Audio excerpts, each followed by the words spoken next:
Hey friend, welcome to Gut Fix. Are you ready to finally get rid of those debilitating digestive symptoms? Do you catch yourself staying up late Googling things like, what can I eat? Or how do I stop a flare? Or maybe you're just lying awake wondering, how did this ever happen to me? I'm Wendy, and I've been exactly where you are, desperately searching for answers, but determined to find natural solutions. And like you, I was overwhelmed by all the conflicting information out there and unsure of what might really work for me. And so now in this podcast, I'm here to share with you what I've learned, how to listen to your body's signals, and uncover the common mistakes that might be standing in the way of your healing. So grab your favorite drink, pop in your earbuds, and let's dive into your health transformation together. Hey, and welcome back to another episode of Gut Fix. You know, it's been a hot minute since I have been here sharing with you, and I want to apologize, but also, I had life coming at me and dealing with things going on, and maybe in another episode I'll share some of that with you. Not that it's not important. I'm just so glad to be back and talking all things health related to the gut, but also to the brain. And not that I ever really stopped talking about it, but just maybe not so much on here. So today I kind of wanted to talk about something that is really at the forefront of a lot of different chronic issues, and that is the mitochondria. And really what they are, how, what happens when they get depleted, and what you can do to boost that mitochondria. And you may have heard about it because it's kind of a buzzword. I mean, it's been around, obviously, but it's kind of been a buzzword of late. And so mitochondria can be kind of referred to as your powerhouses or the little energy factories of your cells. And they are microscopic and they're kind of hidden deep within your body, but their role is absolutely essential for not only survival, but health. And most importantly, and what people think about it and when they get depleted, is those daily energy levels. And so I want to explain, like I said, what they are, why they're so important, number one, number two, actually, why they sometimes get depleted, and the symptoms that result from that depletion, and then give you those practical tips to rebuild. So again, they're tiny structures. They're known as organelles. They're located in just about every cell in the human body. And like I said, you can think of them as little microscopic batteries or power plants within your cells. And some of the cells, like, muscle and brain cells, they require massive amounts of energy. As you can imagine, your brain being the whole computer for your entire body. And then, of course, muscles. And so they contain thousands of mitochondria. And though, they're less active cells, the ones that are less active will contain fewer. But those two really contain the most. And the primary job of the mitochondria is to take the food and the nutrition that we eat, the oxygen that we breathe in, and then convert them into usable energy called ATP. And ATP is it's the fuel that kind of powers almost every biological process in your bodies. From all the way from your heart beating to the firing of the neurons in your brain. In fact, mitochondria produce about 90% of the energy that our bodies need to function every day. And so, and then beyond just the energy production, mitochondria also play a very crucial role in a lot of our other cellular processes. So they help to regulate the cell growth and also the death. That's a process that's called apoptosis.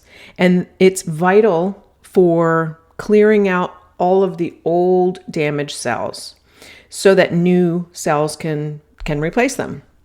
And they also manage calcium levels within that cell, and they assist the production of all the important proteins and hormones. And so when our mitochondria are healthy and abundant, we normally will feel very energetic. Our minds will be very sharp, and our bodies can just do what they are innately known to do, and that is to effectively and efficiently repair themselves, right? And so what happens when they get depleted or they're dysfunctional? So they can become dysfunctional and depleted. And when that happens, they can't produce energy anymore. And it's known as mitochondrial dysfunction. And it happens for several different reasons, but genetics can be a small part of it, right? So some people might be born with a genetic mutation that directly affects how their mitochondria function. And these are known as, the primary mitochondrial diseases that can be inherited from your parents. Now, that's not really a very common one, but it's there. Aging. So as we get older, the number and efficiency of our mitochondria, it just like a lot of other things, it naturally declines.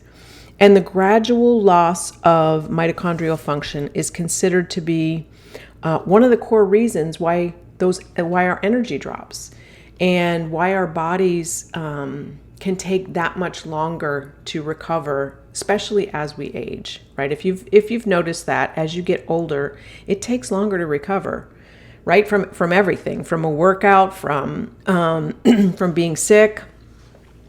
So a secondary function of the mitochondria, they can be damaged as, other health conditions. So, Alzheimer's disease is a primary one. Muscular dystrophy, type 1 diabetes, even cancer can lead to secondary mitochondrial dysfunction. And then you've got environmental and life factors. And so, our modern lifestyles can be really incredibly harsh on the mitochondria. And one of the biggest factors in that is a poor diet, because diets that are high in processed foods, sugars, all the inflammatory foods like, gluten, dairy, all the things, that produces chronic physical and emotional stress.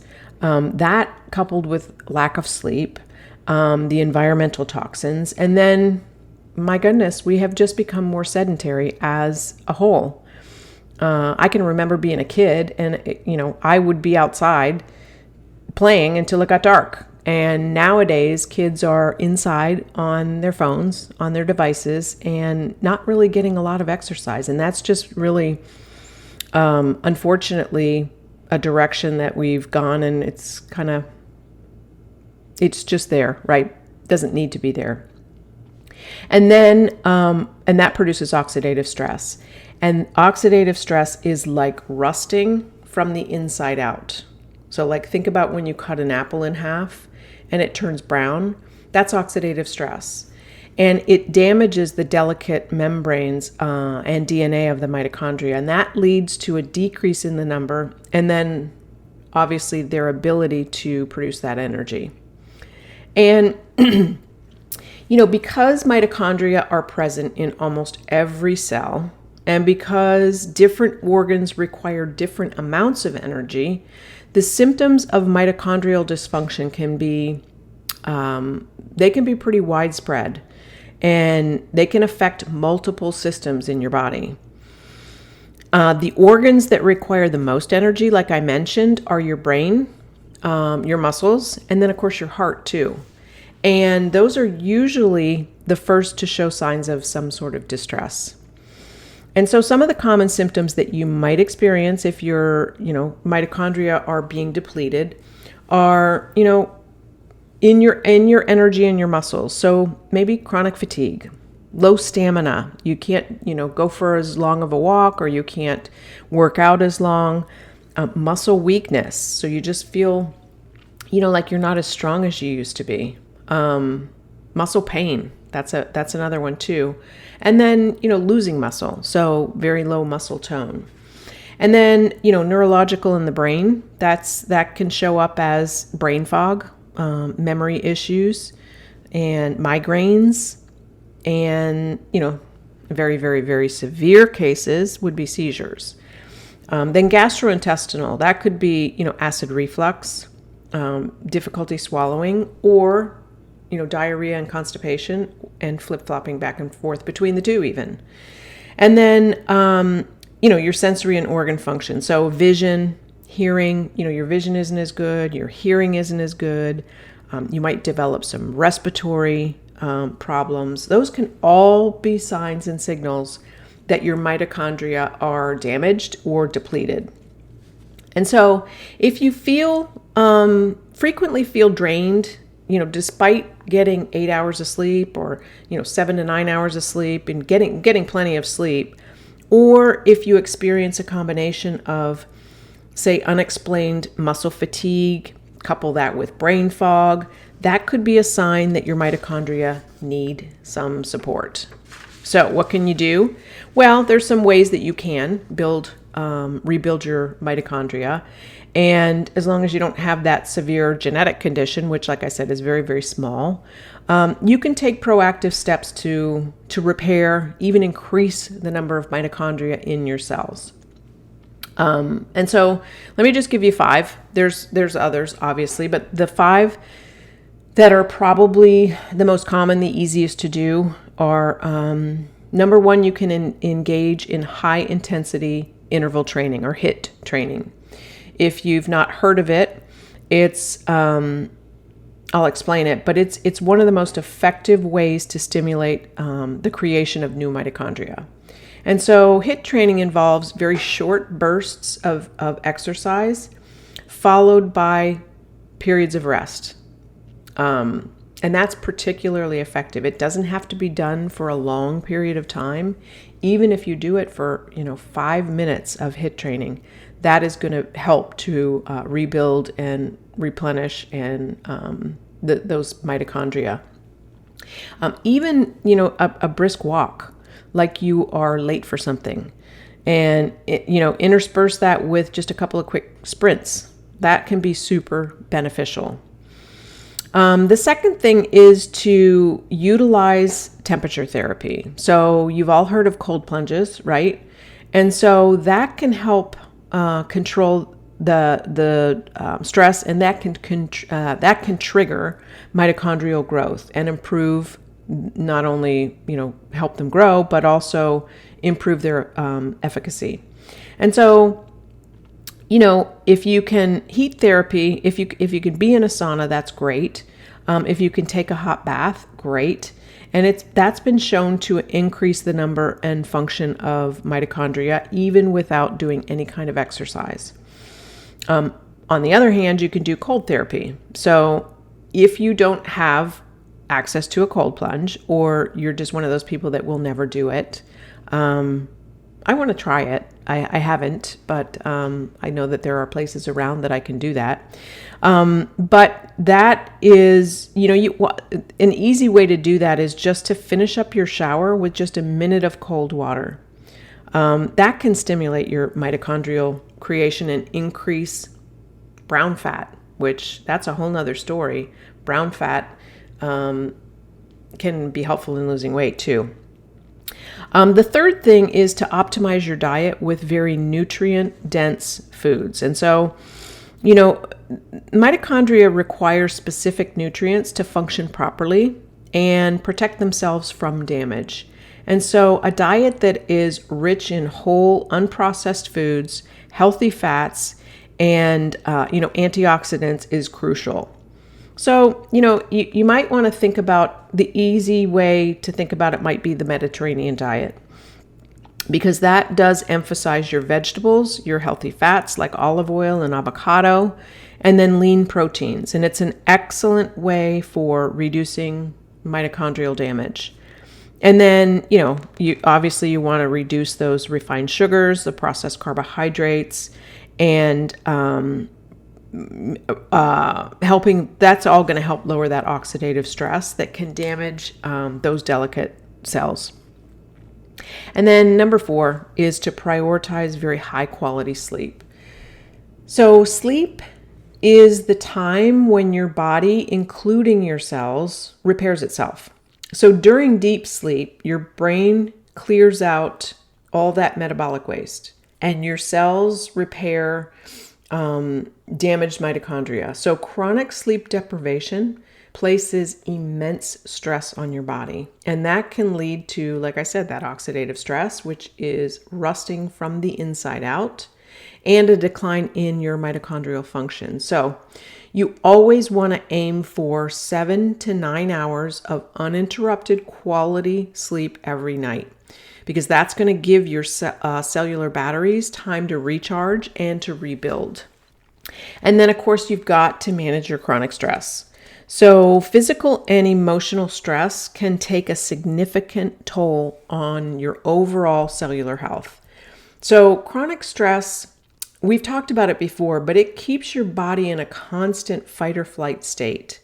And not only does that, drain your energy, but it also causes direct damage to your mitochondria. And it's just overall long-term, it is so catabolic to your system.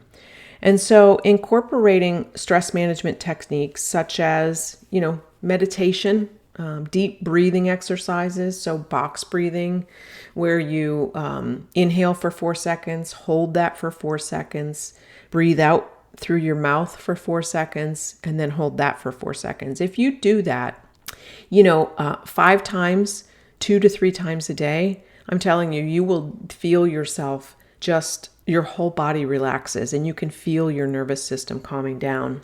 And then, exercising like yoga, or simply just spending some time out in nature, that can really help lower stress hormones and protect your mitochondria from degradation. One of my favorite things to do is to spend time with my dogs because they are so calming, right? And so when we understand the vital role of these microscopic powerhouses, and what they do and taking the steps to support them, you can not only improve your energy levels, but you can enhance your mental clarity and support your overall long-term health. So I hope this was helpful. I hope it was landed for some of you, because I think that it is more common than we, realize, because we're in this chronic place of stress, and we're constantly on you can't get away from most of the stress. And I tell my clients that all the time. We can do the best that we can, but the minute you walk out the door, you are bombarded with environmental stressors. And then let's say you twist your ankle, that's a physical stress, or you get sick, that's a physical stress. And then you've got the emotional stress, which, I hear a lot, I'm not stressed. And that isn't necessarily the only stress that's out there, right? That is only one of the stressors. And then the chemical stressors, all the things that we put on our body need to be, doing the best that we can, but cleaning products, all the things, right? So stress comes in many different forms. And so it's not just always emotional stress. And so, like I said, I hope this was helpful. It's good to be back. And, I look forward to, hopefully, if you've got some issues going on, if you just want to jumpstart your health, I have a program for that. If you want to dive a little bit deeper and run 3 of our foundational labs to see exactly where this dysfunction is happening, if you're feeling bad, I've got a program for that. Or if you want to do the full Monty and do all of the 5 foundational labs to find out where things are breaking down, because oftentimes when, something is not working right, it isn't where we think it is. It's starting way upstream. And if you can fix the problem right there for example, if it's in your gut, and you can work on the gut, but if it's not starting in the gut and it's starting with, hormones that are out of balance, likely they're going to come back. Those gut issues are going to come back. And so we don't want to look at individual systems and play whack-a-mole with symptoms or, protocols or anything like that. We want to look at the whole person. We want to look at the whole body and where are the breakdowns happening. So if you're interested and that sounds like something that you would like to dive into, like I said, I have a jumpstart which doesn't really involve any labs whatsoever. You just want to clean up your diet and your rest. You want to kind of get onto a regimen to where you're feeling just, you're on your path to a better, healthier life. Then I have a place for that. So you can find everything and all my packages on my website at wendyhandy.com. And like I said, it's been a pleasure. It's so good to be back, and I look forward to hearing from some of you, hopefully in the near future. Bye for now. Hey friend, I hope today's episode brought you some real value. If it did, would you take just 30 seconds to share it with a friend who might be struggling to get her gut in check? And if you're feeling extra generous, leave me a review on Apple. It absolutely lights me up knowing that this podcast is making a difference for you. All right, it's time for me to grab my protein shake and get my gut happy. I'll see you back here next Tuesday for another episode of Gut Fix. And until then, stay happy and stay healthy.